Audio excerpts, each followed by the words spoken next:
नमस्कार, मेरा नाम ध्रुव सिंह है। मैं एक छोटी सी बात आपसे शेयर करना चाहता हूँ। ये जो सरकारी कर्मचारी लोग हैं, ये इतने अंधे हो गए हैं पैसे कमाने के लिए, 100, 200, 400 रुपए घूस के लिए, कि ये सोचते भी नहीं है कि हम किससे मांग रहे हैं और क्यों, कितना मांग रहे हैं, क्या ज़रूरत है हमें यहाँ पे मांगने की। मैं अपने साथ हुई एक घटना के बारे में साझा करना चाहता हूँ। मेरे पिताजी आज से लगभग 1.5 साल पहले, या यूं कहें कि लगभग 2 साल पहले, एक्सीडेंट में उनकी डेथ हो गई थी।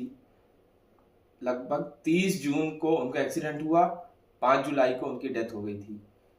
5 दिन वो हॉस्पिटल में रहे पर बच नहीं सके। जिसमें एक योजना चलती है एमपी गवर्नमेंट की, संबल योजना, जिसमें से जिनका एक्सीडेंटल में डेथ होता है उनको 4 लाख रुपए की राशि मिलती है, जिनकी नॉर्मल डेथ होती है उनकी 2 लाख की राशि मिलती है। 4 लाख की राशि के लिए आवेदन दिया हमने, गांव की तरफ से, ब्लॉक की तरफ से, सब कुछ पास हो गया आज से लगभग 2 साल पहले। तब से हम इंतजार कर रहे हैं कि पैसा आएगा आएगा आएगा।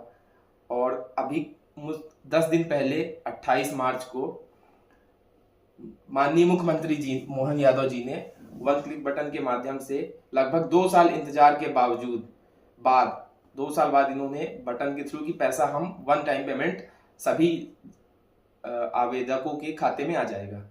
लेकिन 2 साल बाद जब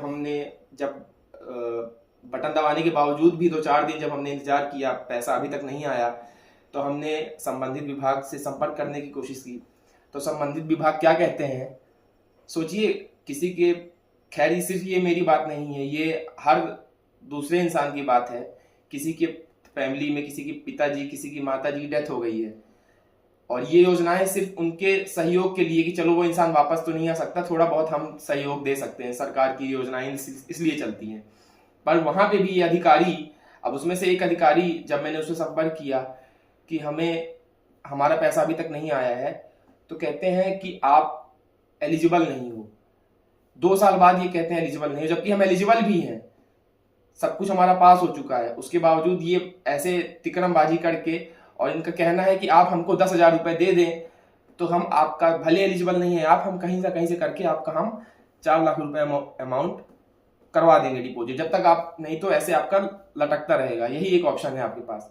अब सोचिए, किसी की यहाँ पे डेथ हुई है, सरकार 4 लाख रुपए वो भी 2 साल बाद दे रही है, जिसमें से ऐसा नहीं कि 4 लाख का 4,10,000 मिलेगा, कोई ब्याज मिलेगी, कुछ नहीं। हम 2 साल से बस यही देख रहे हैं कि आएगा आएगा आएगा, और 2 साल बाद संबंधित अधिकारी, उसमें भी 4 लाख में उनको इतनी भी शर्म नहीं है कि किसी की जान गई है, ये पैसा किसी के उपयोग में आएगा, उनकी दवाई में इतना पैसा, 2-4 लाख तो उनकी दवाई में पैसा खर्चा हुआ है, तो उस काम आएगा, जिन्होंने कर्जा लिया उसके काम आएगा। उसमें भी सोचिए, वो 10,000 रुपए मांग कर रहे हैं कि 10,000 हमें दिया जाए। ये हालत हो चुकी है आजकल के सरकारी कर्मचारियों की। और ये सिर्फ इस विभाग में नहीं है, लगभग हर विभाग में यही जो दिक्कतें हैं, ये सबको झेलना पड़ रहा है। हम समझते हैं कि चलो ठीक है, जिसके पास है पैसे उनसे तुम लो, वो देने के लिए तैयार है, नहीं तैयार है उनकी प्रॉब्लम, पर देख सकते हो कि यहाँ पे क्या कंडीशन है। उसके बावजूद भी तुमको बिल्कुल भी शर्म नहीं है कि हम किससे पैसे मांग रहे हैं। तो हम गुजारिश करते हैं कि कम से कम, जहां लगे कि चलो ठीक है, देने के लिए है, जरूरत है इसको, तो वहां समझ में आता है वो भी गलत है, लेकिन कम से कम ऐसी जगह तो आप कम से कम ऐसा काम ना करें। इतना ही निवेदन है। धन्यवाद।